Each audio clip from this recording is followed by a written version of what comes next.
Last week, a sitting Republican senator walked out of a closed-door briefing with the director of the United States Secret Service and said, on the record, we need a lot more information before we vote on this. What he had just been briefed on was a request to spend $1 billion on security upgrades, including roughly $220 million tied to a ballroom at a Trump property. Not a hospital, not infrastructure, a ballroom. And the people pushing back hardest weren't Democrats. They were Republicans. Senator Bill Cassidy said it out loud. People can't afford groceries, gasoline, or health care, and we're going to do $1 billion for a ballroom? Something is cracking inside the Republican Party, and it's been cracking for a while. Today, I want to talk about what's actually happening, why it matters beyond the political noise, and why the answer is less about Trump and more about a pattern that's played out in American history before. Because we've been here, and we know how it ends. There's a quote often attributed to Mark Twain. History doesn't repeat itself, but it often rhymes.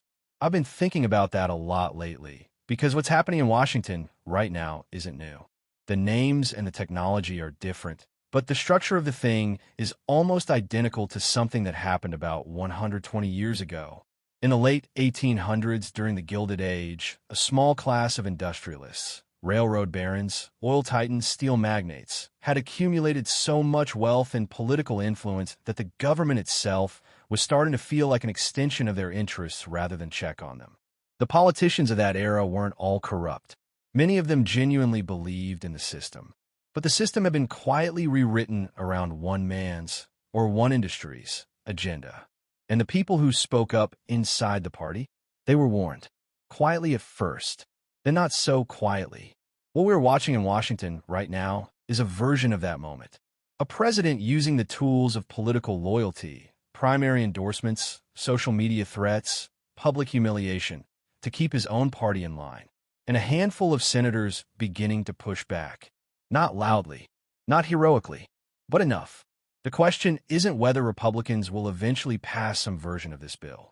They probably will. The question is, what happens to the people who said no? And what happens to a party that's been told loyalty is more important than governing? That's the spiral. And it's turning.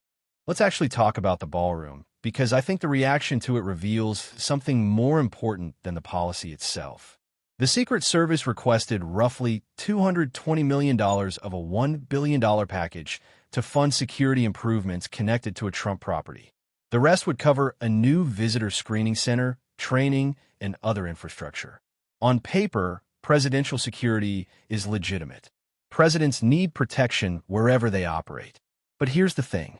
The senators who represent working-class voters, people genuinely struggling with inflation, with healthcare costs, with rent, are being asked to vote for $1 billion in upgrades at a location tied to the president's personal brand. And they're being asked to do it right now, in the same bill that funds immigration enforcement. The backlash was immediate, and it came from inside. Senator Thom Tillis said it was giving everyone the $1 billion ballroom label. Senator Bill Cassidy said people can't afford groceries, and we're going to do this? What strikes me about this moment is that it's not really about the ballroom. It's about the signal. When the people you represent are making impossible choices between rent and medicine, and the story coming out of your party is $1 billion ballroom, that's not just bad optics. That's a value statement. And a lot of Republicans know it. Senate Majority Leader Thune acknowledged what he called ongoing vote issues. Senator Kennedy said the bill was back to square one. By Thursday, the security package had been abandoned. But the damage was already done. Because while the ballroom fight was raging, something else had already leaked out. Something arguably more politically toxic. There's a part of this story that I think deserves a lot more attention than it's getting. Buried inside this bill was a $1.776 billion settlement fund. It was designed to compensate people the Trump administration believes were politically persecuted under the Biden administration. The origin of the fund is a lawsuit Trump filed against the IRS over the leak of his. Now here's the part that I think matters most. Not as a political story, but as a human one. On Tuesday, right in the middle of all of this, Trump endorsed Texas Attorney General Ken Paxton in a Republican primary against Senator John Cornyn, a sitting senator. the former Senate Majority Whip, one of the most senior, most loyal Republicans in the country. Trump endorsed the challenger over the incumbent, over someone who has, by virtually any measure, been a reliable ally. Think about what that signals to every senator still in that chamber. You can spend years building your career, voting the right way, staying quiet when you disagree, playing the game, and it still doesn't protect you. The moment you become inconvenient, or the moment someone more useful comes along, loyalty runs in one direction. Republican senators are privately furious, not just out of solidarity with Cornyn, but because they believe he's the far stronger general election candidate. They're worried that backing Paxton hands Democrats a Senate seat in a state that was supposed to be safe. And Trump, seemingly aware of the tension, went to social media and threatened senators who aren't falling in line.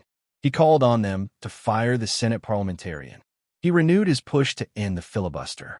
He warned that if they don't get smart and tough, they'll be looking for a job much sooner than they expected. I want to sit with that for a second, because in the Gilded Age, this was called a trust. One entity with enough power to eliminate competition, punish dissent, and dictate terms to the market.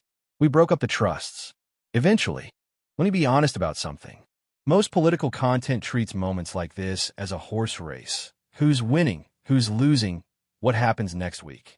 And I get it. It's engaging. But I think it leaves out the part that actually matters to you. Here's what I think is really happening.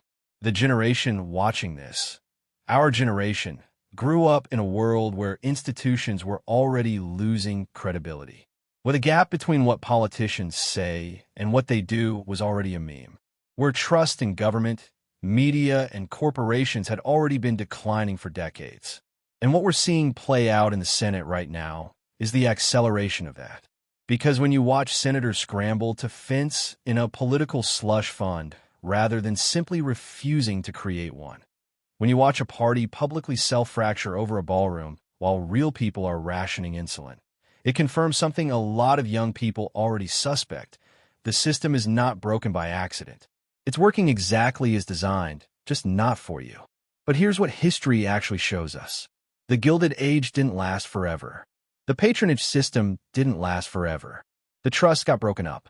The lost generation became the people who built the next culture.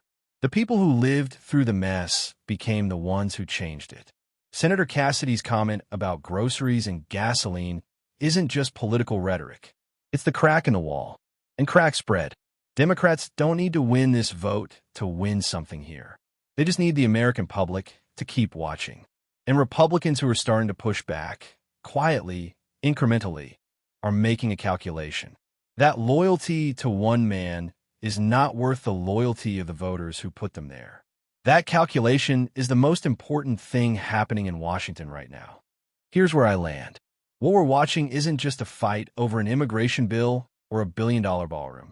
It's a stress test of a party, of institutions, of the idea that governance is something separate from personal loyalty to one individual. Every norm quietly discarded, every guardrail removed to protect the narrative. It makes the next ask easier to make and harder to resist. We've seen this spiral before. We know where it leads, but we also know it doesn't last forever. Because the people who live through these moments are never just bystanders. They become the ones who decide what comes next. So keep paying attention. Not because it's entertaining, though it is, but because attention is the one resource they can't manufacture or buy. Go talk to someone about this. Someone who disagrees with you. Go read about the progressive era. Go look at what Ida Tarbell did with a pen and a decade of research when a most powerful company in America thought it was untouchable. The spiral is turning, and we get to decide which way. If this kind of deep dive is useful to you, subscribe. We do this every week. Drop a comment. Do you think the Senate holds the line, or does it eventually fall in line? I want to know what you think. Last week, a sitting Republican senator walked out of a closed-door briefing with the director of the United States Secret Service and said, on the record, we need a lot more information before we vote on this. What he had just been briefed on was a request to spend $1 billion on security upgrades, including roughly $220 million tied to a ballroom at a Trump property. Not a hospital, not infrastructure, a ballroom. And the people pushing back hardest weren't Democrats. They were Republicans. Senator Bill Cassidy said it out loud. People can't afford groceries, gasoline, or health care. And we're going to do $1 billion for a ballroom? Something is cracking inside the Republican Party. And it's been cracking for a while. Today I want to talk about what's actually happening, why it matters beyond the political noise, and why the answer is less about Trump and more about a pattern that's played out in American history before. Because we've been here, and we know how it ends.